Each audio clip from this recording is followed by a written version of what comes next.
السلام علیکم friends, welcome back to top smarties drama serial Rang De. ندرت کی شادی تو ہو رہی ہے مگر فکر ابھی بھی اسے اپنی بیٹی کی ہی ہے۔ بہار بیگم سے کہہ دیتی ہے کہ اماں پلیز آپ دعا کے لیے کوئی اچھا سا رشتہ ڈھونڈیں تاکہ ہم دعا کے فرض سے آزاد ہو جائیں، فارغ ہو جائیں، ہم اپنی بیٹی کو اس کے گھر رخصت کر دیں۔ میں اپنی بیٹی کو خوش اور ہنستا بستا دیکھنا چاہتی ہوں۔ تو دادی نے یقین دلایا ندرت کو کہ تم پریشان نہ ہو، دعا کے لیے بہت اچھا رشتہ ڈھونڈیں گے، بس تم اپنی آنے والی زندگی پر فوکس کرو۔ دعا جو کہ اپنی ماں کی باتیں سن رہی ہوتی ہے کہ ماں جس حالت میں بھی ہو، ماں کو خیال صرف اور صرف اپنی اولاد کا ہی ہوتا ہے۔ خیر یہاں پر آہد فریال کے گھر آ جاتا ہے۔ اب ظاہر ہے فریال رات کو اکیلی گھر آئی تو طلحہ تماشا تو کرے گا، اور اس تماشے کو سمیٹنے کے لیے آہد اور اس کی ماں کو بیٹی کے گھر آ کر معافی تو مانگنی ہی پڑے گی طلحہ سے۔ یہی تو چاہتی تھی فریال۔ خیر ماں نے یہاں پر بتایا اپنی بیٹی کو کہ تمہارا بھائی کسی کو پسند کرتا ہے، بہت زیادہ پسند کرتا ہے، ایون اس سے شادی کرنا چاہتا ہے۔ اب تو بہن خوش ہو جاتی ہے کہ بھائی کس کو پسند کرتا ہے۔ جو کہ یہ ساری باتیں فریال سن رہی ہوتی ہے، اسے لگ رہا ہوتا ہے کہ شاید آنٹی اس کا نام لیں گی، مگر فریال یہ سوچ بھی کیسے سکتی ہے؟ آہد اور فریال کی تو بالکل بھی نہیں بنتی، آہد فریال کو بالکل بھی پسند نہیں کرتا۔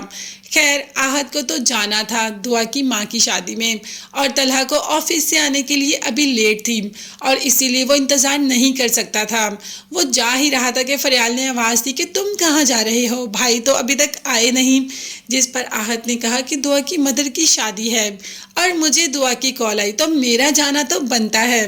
بس یہ کہہ کر فریال کو وہیں چھوڑ کر آہد چلا جاتا ہے۔ اب فریال کو تو اس بات کا بھی بہت غصہ ہے۔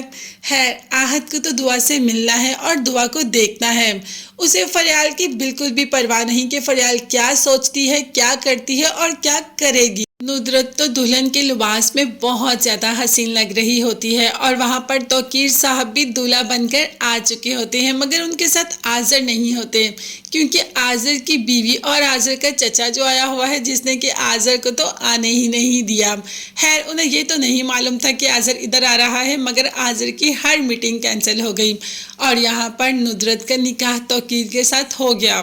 رخصتی کے بعد دعا جو ایک کونے میں رو رہی ہوتی ہے، آہد پوچھ لیتا ہے کہ آخر اب تم کیوں رو رہی ہو، جس پر دعا کا کہنا تھا کہ میں نے امی کے ساتھ صحیح کیا نا، میں امی کو خوش دیکھنا چاہتی تھی، کیا میرا یہ فیصلہ امی کے لیے غلط تو نہیں ہوگا؟ آہد اس ٹائم دعا کو تسلی دیتا ہے کہ ایسا کچھ نہیں ہوگا، آنٹی کی آنے والی زندگی بہت ہی زیادہ حسین ہوگی، تم بس ان کے لیے دعا کرو، اور دعا تو اپنی ماں کے لیے ہمیشہ ہی دعا کرتی ہے۔ خیر توقیر کے پاس پہنچ جاتی ہے ندرت۔ توقیر ندرت کو بہت حسین خواب دکھاتا ہے، اسے بتاتا ہے کہ دعا کو اپنی بیٹی بنا کر رکھا گا، دعا کے لیے سیپریٹ روم بنوایا اور یہ ہمارا روم ہے۔ ابھی تو ندرت بھی بے حد خوش ہے، اب آگے جا کر توقیر کی اصلیت کا ندرت کو پتہ چلے گا، جس کا کہ ہمیں بھی انتظار ہے، مگر تب تک کے لیے چینل کو سبسکرائب کر لیجیے گا۔ نیکسٹ ویڈیوز تک کے لیے اللہ حافظ، bye bye and take care.